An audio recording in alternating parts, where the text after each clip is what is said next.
4 October তাদের দুজনের প্রথম দেখা হলো। তখন বিকেল ঘনিয়ে আসছে, বাতাসে শীতের আমেজ।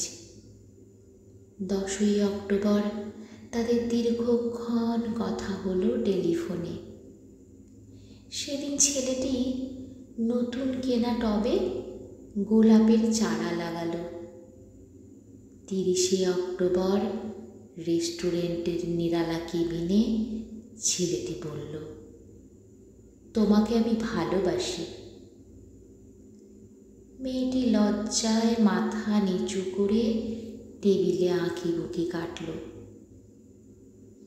12 ডিসেম্বর গোলাপ গাছে কুঁড়ি ধরল। মেয়েটি রেস্টুরেন্টে ছেলেটিকে জিজ্ঞাসা করল, কেন ভালোবাসো আমায়? আমি সুন্দরী তাই? তোমার চেয়েও সুন্দরী আছে কত। আমার বাবার প্রচুর অর্থ তাই? তোমার বাবার চেয়ে বড়লোক এখানে কম আছে। তাহলে ভালোবাসি ভালোবাসি, তার আবার কারণ হয় নাকি? মেয়েটি বাড়ি ফিরে বন্ধুদের টেলিফোনে অনেক আলোচনা করল। সবাই এক বাক্যে বুঝিয়ে দিল, ভালো যখন বাসে তখন একটা কিছু তো কারণ আছে বটেই। সেটা না বুঝে বেশি এগোস না। 3 জানুয়ারি মেয়েটি বলল, আমার কাছে কি চাও? কই, চাইনি তো কিছু। ভালোবাসো অথচ চাও না, তাহলে? না চাহিলে যারে পাওয়া যায় দেয়া গেলে আসে হাতে। এ তো গান, শুধুই গান। তাছাড়া কি? কিছুই যদি না চাও তবে ভালোবাসো কেন? ভালোবাসি, তাই ভালোবাসা দিতে চাই। চাইব কেন? তুমি সত্যিই অদ্ভুত। 10 ফেব্রুয়ারি দুজনের দেখা হলো মেট্রো স্টেশনের পাতালে। ছেলেটি বলল, আমি কাল সারা রাত বাঁশি বাজিয়েছি। সারা রাত সেই সুরের মায়াবী আলোয় তুমি নাচছিলে। অসামান্য অনন্য সে নাচ। ধ্যাত, কাল সারা রাত আমি ঘুমিয়েছি। আমি কিন্তু তোমার নাচই দেখে গেছি সারা রাত। তোমার বাঁশি একদিন শুনতে হবে। 12 মার্চ ছেলেটি বাঁশি বাজালো। মেয়েটি শুনল। সময় থমকে রইল অনেকক্ষণ। বাঁশি যখন থামল, মেয়েটির 2 চোখ ভরা জলে। বলল, বাঁশি শুনতে শুনতে আমার ঘুম এলো আবেশে। আমি দেখলাম আমি নাচছি। মেঘের মাঝখানে তারাদের পাশে আমি নাচছি। আকাশে ফুলের গন্ধ। ডাক্তার আমায় বাঁশি বাজাতে নিষেধ করেছেন। সে কি, কেন? বাঁশি আমায় টেনে নিয়ে যায় স্বপ্নের মধ্যে। ডাক্তার বলেছে, স্বপ্ন দেখে আমার মস্তিষ্কের শিরা উপশিরায় জট পাকিয়ে যাচ্ছে। তাহলে ভাবছি।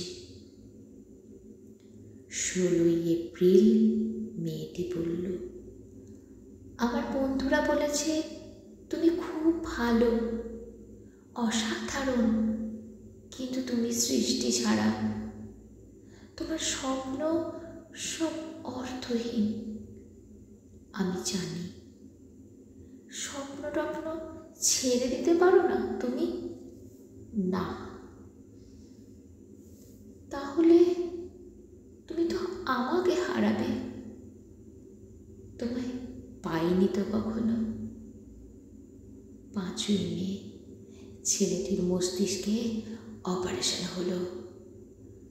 একটু সুস্থ হতে মেয়েটি এসে বলল, ভালো আছো তো? এখন আর স্বপ্ন দেখছো না তো? দেখছি আরো সুন্দর সব স্বপ্ন। তাহলে তো দেখছি অপারেশনটা আদেও সফল হয়নি। বাড়ি ফিরে বন্ধুদের ফোন করলো মেয়েটি। বন্ধুরা এক বাক্যে বলল, বাঁশি বাজানো, স্বপ্ন দেখা সবই ব্যাকডেটেড, সৃষ্টি ছাড়া। তুই আর লোক পেলি না।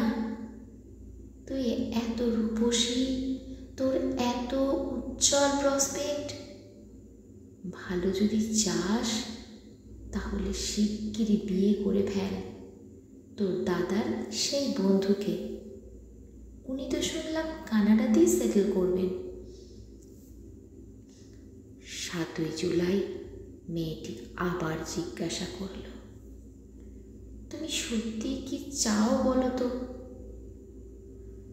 তুমি আরো সার্থক, আরো সুন্দর হয়ে ওঠো, ব্যাস, আর কিচ্ছু চাই না। আর চাই স্বপ্ন দেখতে। ও, স্বপ্ন তাহলে তুমি ছাড়তে পারবে না? না, তাহলে তুমি থাকো তোমার স্বপ্ন নিয়ে। 12ই আগস্ট গোলাপ গাছে ফুল ফুটলো অনেক। সেদিন দুপুরে ছেলেটির মস্তিষ্কে আবার অপারেশন হলো। 13ই সেপ্টেম্বর ছেলেটি মারা গেল। 14ই সেপ্টেম্বর মেয়েটির শুভ বিবাহ সুসম্পন্ন হলো কানাডাবাসী সেই পাত্রের সঙ্গে। 20শে সেপ্টেম্বর গোলাপ গাছটি হঠাৎ ঝড়ে উপড়ে গেল। সেদিন সন্ধ্যার বিমানে মেয়েটি হানিমুনে গেল। যাবার আগে বন্ধুদের বলে গেল, স্বপ্নের চেয়ে বাস্তব অনেক মধুর। স্বপ্ন দেখে কেবল বোকারা। 4 অক্টোবর ছেলেটির মা ঝরে পড়া গোলাপ গাছটিকে সযত্নে তুলে ফেলে দিলেন। শূন্য টবে তখন কয়েকটা পোকা, কয়েকটা মাছি। আমরা কেউ জানি না ওগুলো পোকা, মাছি নাকি ছেলেটির স্বপ্ন। আমরা ঠিক জানি না, আমরা কেউ